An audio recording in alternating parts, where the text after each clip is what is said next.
Let me ask you something. Do you explode over a slow internet connection? Do you replay a rude comment from a stranger in your head for 3 days? Do you feel personally victimized by traffic? If you said yes, you don't have a stress problem. You have a fortitude problem. The Stoics believed life is not a battle against the world. It is a battle against your own reactions. And right now, many of you are losing that battle. Not because life is hard, but because your emotional skin is paper thin. Here are 5 brutal signs you lack emotional fortitude. And more importantly, the Stoic fix to build a mind like iron. Sign number 1. You are a slave to your first impressions. Something bad happens. A boss yells at you, you lose a client, or you spilled coffee on your shirt. And within 3 seconds, you have already decided the day is ruined. You aren't reacting to events. You are reacting to the story you told yourself about the event. The Stoic fix: pause, literally. Seneca said, "We suffer more often in imagination than in reality." Next time you feel that spike of panic, say this out loud. This is an impression, not the thing itself. Separate the event from your judgment. The traffic jam isn't evil. Your judgment, "I am going to be late and I'll get fired," is the evil. Remove the judgment and the suffering vanishes. Sign number 2. You are a praise addict. You cannot make a decision without asking 3 friends. You feel physically sick if someone dislikes your post. And your mood depends entirely on how much applause you get. Epictetus had a brutal question for people like you. He asked, "If you are seeking approval, who is your master?" The fix here is Stoic self-sufficiency. Every morning, repeat this mantra. The good is within my choice. The bad is within my choice. And what others think of me is not my choice. Build an internal scorecard. Did you try your best today? Did you act with virtue? Yes? Then the crowd can boo, because the crowd does not live your life. You do. Sign number 3.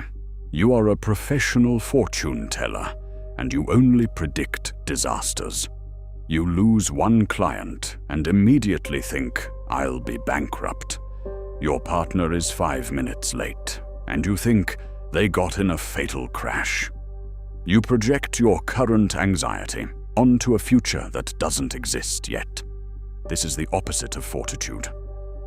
The fix: a technique called negative visualization, but used correctly. Seneca wrote, "He who suffers before it is necessary, suffers more than is necessary." Here is your action step.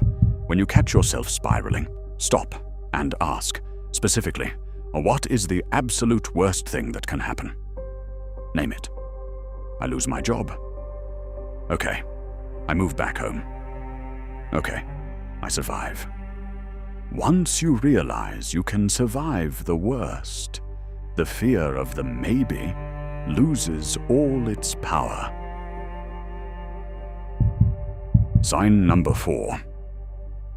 Your comfort zone is a prison. You avoid the difficult colleague. You ghost the tough conversation. You stay in a bad situation because confrontation is scary. You think you are keeping the peace, but you are actually weakening your spine. Marcus Aurelius didn't run from difficult people. He said, "When you wake up in the morning, tell yourself that the people you deal with today will be meddling, ungrateful, arrogant, and dishonest."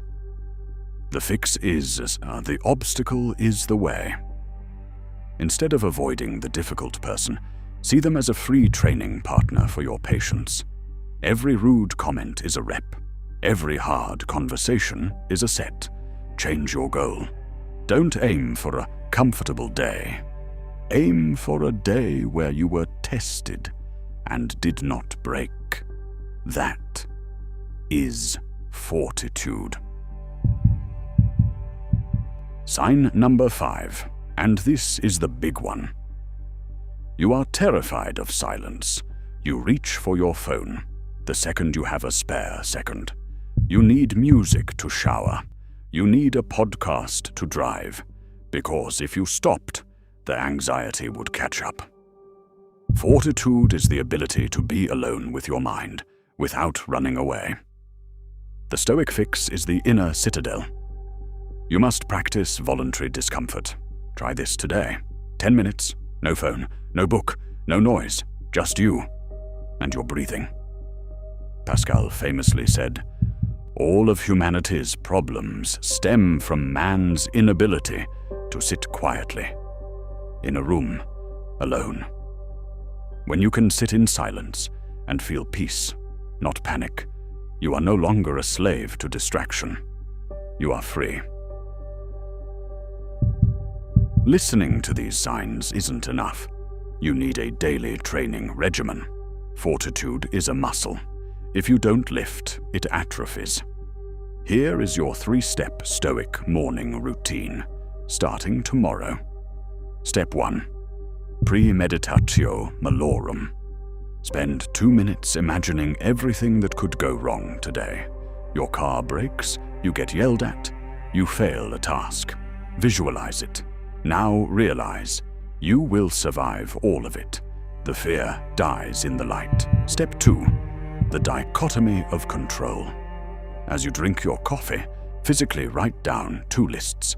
What I control, my opinions, my actions, my words, and what I do not control, traffic, weather, other people's mouths. Then, refuse to spend any energy on that second list. Step 3.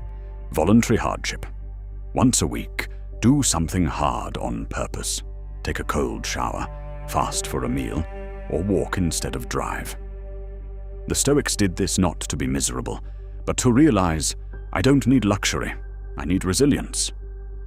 Do this for 30 days, and you will not recognize the weak person you used to be.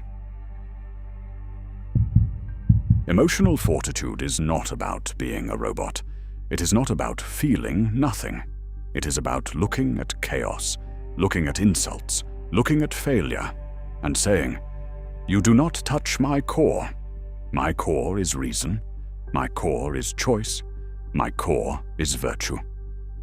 Most people will go their whole lives as a weather vane, spinning in the wind of every opinion and every accident. You can be a mountain. The wind howls. The mountain does not move. Which one will you be today?